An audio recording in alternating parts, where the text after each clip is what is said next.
In today's world, thanks to the internet, the flow of information is so overwhelming that for any beginner, it becomes incredibly difficult to figure out what to follow and what to ignore. And unfortunately, by the time they realize their mistakes, the damage is often already done. This confusion is even more evident when it comes to personal finance and wealth building. The moment you type these words on YouTube or Instagram, or for that matter any social networking site, you are bombarded with countless videos and posts. Some say do SIP, some say don't do SIP, others say start trading to earn high returns, while some warn you avoid trading or you will blow up your account.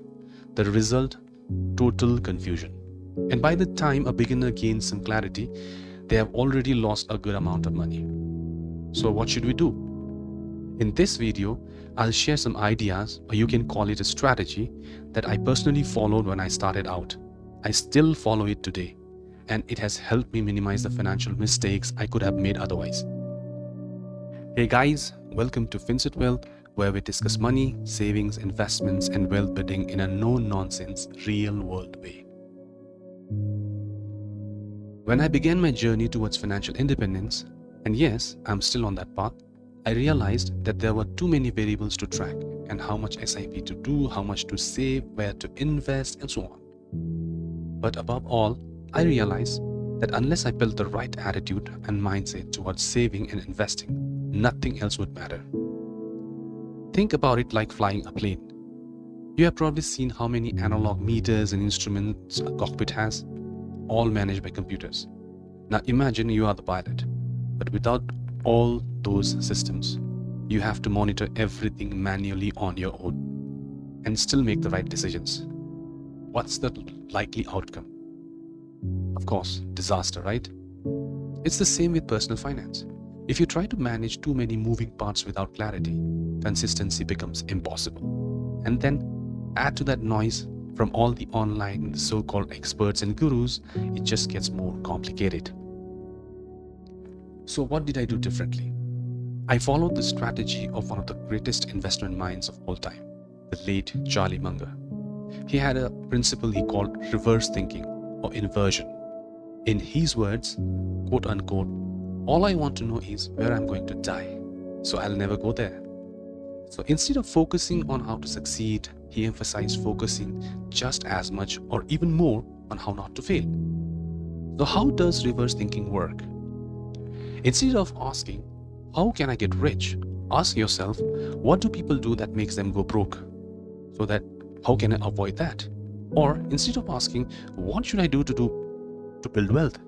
Ask, what mistake should I avoid that prevent people from building wealth? So instead of trying to master everything at once, I simply focused on controlling my expenses.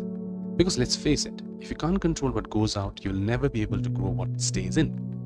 Think of it like a water tank. If there's a leak and you don't plug it, how can you expect the tank to ever get full? When I say control your expenses, I don't mean being miserly. It simply means spending consciously. Spend only when it's necessary, and always look for a smarter, low-cost alternative. For example, when I needed a mic for recording this video, I thought of buying one. But then I asked myself, is there a way to avoid this cost for now? And I realized that if I bring my phone close to my mouth and use free online tools to reduce background noise, it does the job quite well. This video itself is recorded that way. It may not sound studio grade, but it's decent, right? Let me know in the comment if you think it's good. Now, when you avoid unnecessary spending, you are left with surplus money. And if you are not spending it, the next logical step is to invest it. This is where your wealth building journey truly begins. With time, you develop a habit. You enter into an auto mode where your subconscious mind automatically avoids wasting money. Even when your income increases, you don't inflate your lifestyle. You invest more. Eventually, you may find that you are saving and investing over 50% of your income, which is rare and powerful. Very few people in the world manage that. And if you stay consistent for the next 10 years, I'll assure you, you'll reach a point where you no longer need to work for money. So, if you're a beginner, just start here. Control your expenses. That's your first step. Everything else, like investment, wealth, financial freedom, will follow. Nothing can stop you from achieving financial independence and living a happy, healthy, and stress-free life with your loved ones if you follow this simple step. Thank you for watching. If you found value in this video, feel inspired to begin your own wealth building journey, please consider subscribing. We'll continue bringing videos that cut through the noise and focus on practical real-world money advice for everyday people like you and me. Until next time, stay disciplined, stay wise, and keep building wealth.